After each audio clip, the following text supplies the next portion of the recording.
हम्म, मेरे पास टाटा स्टील है 500 शेयर 138 पे। अरे वाह, कब? अभी हाल फिलहाल लिया हुआ है क्या? कुछ दिन पहले सर, जब थोड़ा डाउन था तब। तो मजा आना ही था ये- स्टॉक मार्केट में। क्या मूव कैप्चर करें आपने, यहीं से हाँ, चला और तो क्या रोज चले जा रहा है आज चले भी। जा रहा है, अरे इसीलिए बहुत ही बढ़िया, पूछना टचवुड चाह रहा टचवुड, है नजर कि नहीं ये लगनी चाहिए। और बढ़ेगा या क्या करना है इसमें। समझ गया। अच्छा, आपने चुना क्यों था पूर्णिमा मैम? आप चार्ट वार्ट स्टडी करते हो या ऐसी किस्मत आजमाई थी? नहीं नहीं, टाटा का शेयर है, थोड़ा विश्वसनीय तो है ही। तो झारखंड से आ रहे थे इसीलिए टाटा पसंद आता था हमेशा नहीं से? नहीं, ऐसी कोई बात नहीं।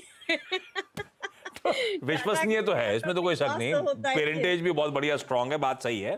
पर हाँ। टाटा जो भी था, जिस रीजन से भी लिया, मोमेंटम तो स्ट्रांग पकड़ लिया। आज तक कल इवन वीकेंड पे आए अपडेट्स भी बुरे नहीं Q4 के जो टाटा स्टील के आए हैं।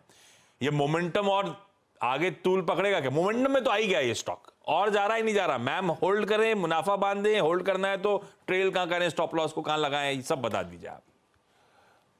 जी बिल्कुल। सबसे पहले पूर्णिमा मैम, आप हंसते बहुत अच्छा है, ऐसे ही हंसते मुस्कुराते रहिए। और आशीष, बहुत अच्छा स्टॉक लग रहा है। अभी भी मेरे हिसाब से 180 तो आराम से आ जाएगा ये, तो कोई दिक्कत नहीं है। वहां तक की तो रैली आराम से ये पकड़ेगा। इनफैक्ट आगे जाते हुए 200 तक के भी टारगेट्स हमें देखने को मिल रहे हैं, लेकिन मैम लंबे समय में ये धीरे धीरे चलता है स्टॉक, और बेस भी अपना इतना बड़ा नहीं है। तो अभी आप होल्ड ही करिए, कोई दिक्कत नहीं लग रही इसकी होल्डिंग में। बने रहिए स्टॉक पे। 100 चाहे तो स्टॉप लॉस एक बार 155 या 150 का लगा लीजिए। आपकी कॉस्ट प्राइस से ऊपर है, लेकिन आप सेफ हो जाओगे। और 180 से लेके 200 के अल्टीमेट टारगेट के लिए, जो कि लॉन्ग टर्म के मैं दे रही हूँ, उस हिसाब से अभी आप बने रहो। अच्छा, सूरत से लता मैम स्क्रीन पे। लता मैम नमस्ते। लता मैम, नमस्ते। कितने समय से आप शेयर बाजार से जुड़े हो? 2 साल से। आप भी 2 साल से। सब पोस्ट कोविड आए। लता मैम, कैसा रहा 2 साल का सफर? सूरत पैसा आ रहा है, नहीं आ रहा? ठीक है, 2 साल से। मतलब थोड़ा बहुत आ ही रहा है, जा नहीं रहा। हाँ। हाँ। लता मैम, कैसे शेयर चुनते हो? कोई मदद कर रहा है या खुद ही करते हो? मैं CNBC आवाज देख के खत लेती हूँ। अच्छा, पहला स्टॉक कौन सा लता मैम आज के लिए? हाँ, BSC मैंने हाँ, 2250 में लिया था 10 शेयर। 2250 पे। ओके। हाँ, हाँ, लॉन्ग टर्म के लिए रखना चाहती हूँ। बढ़िया है भाई। 600 रुपए का मुनाफा हो रहा है लॉन्ग टर्म के लिए। आज था भाई बॉम्बे स्टॉक एक्सचेंज, गजब करा हुआ है। क्या री रेट हुआ पिछले कुछ दिनों में, क्या मूव्स बने। 2000 से 3000 की ऑलमोस्ट जर्नी तो ऐसे पलक झपकते पूरी हो गई। और ब्रोकरेजेस बुलिश भी हो रहे हैं, मान रहे हैं कि अब वो एफएनओ में भी टर्नओवर खींचना शुरू कर दिया, एटलीस्ट इसके बैंकर्स वगैरह ने। ये आप लोग हेम सिक्योरिटी से बैंकर्स में ट्रेड करा रहे हो, नहीं करा रहे हो? हम लोग कराते हैं, लेकिन बहुत ज्यादा नहीं। मेजरली हमारा अभी एनएससी कंसंट्रेशन पे ही होता है। PMS पे है। अच्छा, ये बीएससी क्या करना है मैम का? बढ़िया ट्रेड ग्रिप में 600 650 रुपए ऊपर चल रहा है। लॉन्ग टर्म के लिए आज से रखने लायक है या नहीं? रखने लायक तो है, लेकिन आशीष, इसने कुछ दिनों पहले एकदम से बहुत बढ़िया एक लगातार रन अप दिया है, तो हाँ। बहुत ज्यादा चल गया है, तो हो सकता है थोड़ा सा सांस भरे, थोड़ा सा नीचे आए, तो वो एक बात लग रही है। बाकी कोई दिक्कत नहीं है। तो मैम, अगर नीचे भी आता है तो आप घबराइएगा मत, बने रहिए। अभी इनिशियल जो टारगेट मुझे लग रहा है वो देखने में आएगा, वो 2920 2950 तक के रहेंगे। तो अगर आपको जल्दबाजी नहीं है प्रॉफिट लेने की, तो मैं आपको बने रहने की सलाह दूंगी। लेकिन अगर आप चाह रहे हो कि थोड़ा बहुत लो, तो चाहो तो फिर 1/4 पोजीशन, जितने भी शेयर है उसकी 1/4 में बुक करो। लेकिन बाकी रखना ही है, क्योंकि लॉन्ग टर्म में ये बढ़िया और भी रिटर्न देता हुआ नजर आएगा। शॉर्ट टर्म में हो सकता है एक तरफा चाल आई है, तो हो सकता है कि थोड़ा सा नीचे आए। ओके माधवी मैम, अगला सवाल कौन सा? IEX पे है। ओके। 100 शेयर से 156 के भाव से है। थोड़ा बहुत सुधरा तो है लोअर लेवल से, नहीं तो काफी गिर गया था बीच में स्टॉक। आस्था क्या करना चाहिए भाई? अब वो ठीक है, मोनोपोली डेंट होनी है, उस बात का डर सता रहा है, लेकिन अब वो सीजन आ रहा है जब I am sure power trading वगैरह बहुत पिकअप होनी है। गर्मियों के सीजन में डिमांड वांड शूट अप करेगी। IEX है कैसा? मेरा अभी भी 9-10 रुपए का नुकसान हो रहा है। बिल्कुल। और जिस तरह से वॉल्यूम भी सुधरे हैं इस एक्सचेंज पे, लास्ट क्वार्टर के रिव्यू में इन्होंने 17% वॉल्यूम भी बढ़ा के दिखाए हैं, तो वो भी एक अच्छा पॉइंट है क्योंकि कॉस्ट कंट्रोल कंपनी ने काफी बढ़िया किया है। मुझे लगता है कि इसमें भी बने रहा जा सकता है। टारगेट इनिशियली मुझे ऐसा लगता है कि जो रखा जा सकता है वो 158 से 165 का रहेगा। तो 158 से 165 के टारगेट्स के लिए अभी तो बने रहे। स्टॉप लॉस इसमें भी रहेगा वो 134 का रहेगा।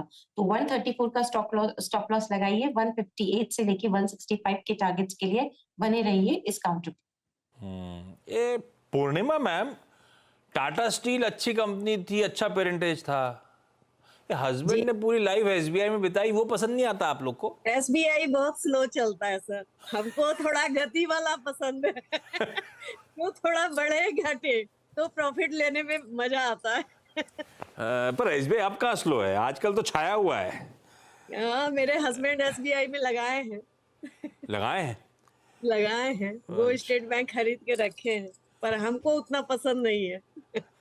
अच्छा, चलिए, ये जो स्टॉक्स मूव कर रहे हैं लोअर लेवल से, जिसने निफ्टी बैंक की मदद करी, आपकी स्क्रीन पे दिखाता हूं। एसबीआई तो रखा हुआ डायरेक्टर साहब ने, बाकी जरा स्टॉक्स फायर करिएगा। कोटक महिंद्रा बैंक खींचिए जरा स्क्रीन पे, आईसीआईसीआई बैंक दिखाइए। ये सारे के सारे स्टॉक्स एकदम से जो पिछले आधे घंटे के मूव्स थे, एकदम से देखिए क्या मूव्स आए सारे स्टॉक्स में। इवन एसबीआई जो मैम से चर्चा कर रहे थे अपन, सब के सब दिग्गज कंट्रीब्यूट करते हुए निफ्टी बैंक के उस नए रिकॉर्ड जर्नी पे। खैर, हर टिक के साथ भारतीय बाजार और मजबूत होते हुए 750 पे अब निफ्टी आके खड़ा हुआ है 675 पॉइंट्स पे। ये देखिए 22,675 के जोन्स, बढ़िया ट्रेंडिंग डे बनता ही चले जा रहा है। लता मैम, अगला सवाल। ग्लोबल स्पिरिट्स 50 शेयर लिया था 900 के भाव में। और ग्लोबल स्पिरिट्स क्यों लिया था, मतलब कहां से आइडिया आया? मतलब ऐसा ही, मेरा भाई ने लिया था, मैंने भी ले लिया था वैसा। अच्छा, भाई ने रिकमेंड किया था। क्या कह रहे हैं भाई, क्या कह रहे हैं? 100 रुपए नीचे आ गया है, पेशेंट बैठो या निकाल दो, क्या बोल रहे हैं वो? मैं ऐसा रखती हूँ, जब तक मुनाफा नहीं आया तब तक तो रखती हूँ, लॉन्ग टर्म इन्वेस्ट करें ऐसा। नहीं, हाँ ठीक है, जब तक मुनाफा ना आए, लेकिन कंपनी अच्छी होनी चाहिए। आस्था से जान लेते हैं, ग्लोबल स्पिरिट्स भाई आस्था लॉन्ग टर्म के लिहाज से पोर्टफोलियो में रखने लायक है क्या? आपने लक को चैलेंज टेस्ट करूं क्या? 90-100 रुपए मेरी बाइंग से नीचे चल रहा है, मैं आमतौर पर ऐसे निकालती नहीं हूँ, रखे रहूं क्या? मेरे हिसाब से तो होल्ड ही करना चाहिए क्योंकि आशीष अभी क्या नुकसान बहुत है, वो बुक करने का मतलब नहीं आता है। और फिर अगर रिजल्ट्स राउंड द कॉर्नर है तो थोड़ा सा मेरे हिसाब से वेट करना बेटर रहेगा। तो मैं अभी इनको होल्ड करने की सलाह दूंगी ग्लोबल स्पिरिट्स के काउंटर में। और इसमें अब जो टारगेट यहाँ पे रखा जा सकता है वो तकरीबन मुझे लगता है कि एक बार ऊपर में तेजी कंटिन्यू रही तो ये 870 874 तक आने की पूरी कोशिश करेगा। वहां तक आएगा तब तक नतीजे भी आएंगे, तो वो दोनों तरफ से हमें एक बार होल्ड करना ही बेटर ऑप्शन लग रहा है, तो मैं होल्ड करने की ही सलाह दूंगी। इनिशियल टारगेट 870 रखिए। स्टॉप लॉस अगर आपको कुछ रखना है तो मेरे हिसाब से बढ़िया जो स्टॉप लॉस आ रहा है वो 770 के आसपास का आ रहा है। फिलहाल के लिए तो होल्ड करें, काफी पिटा हुआ स्टॉक है। 870 875 मतलब मोटा मोटी आपकी खरीद की तरफ, भाव की तरफ जाएगा। मैम होल्ड कर लेते हैं, और चाहो तो 770 पे स्टॉप लॉस लगा के होल्ड करो। होपफुली कुछ रिकवरी के ट्रेड्स प्ले आउट हो। फरवरी का टेलीकॉम डेटा भी अब आपकी स्क्रीन पर आता हुआ। एयरटेल ने फरवरी में 15.3 लाख कंज्यूमर्स, ग्राहक जोड़े हैं फरवरी के महीने में।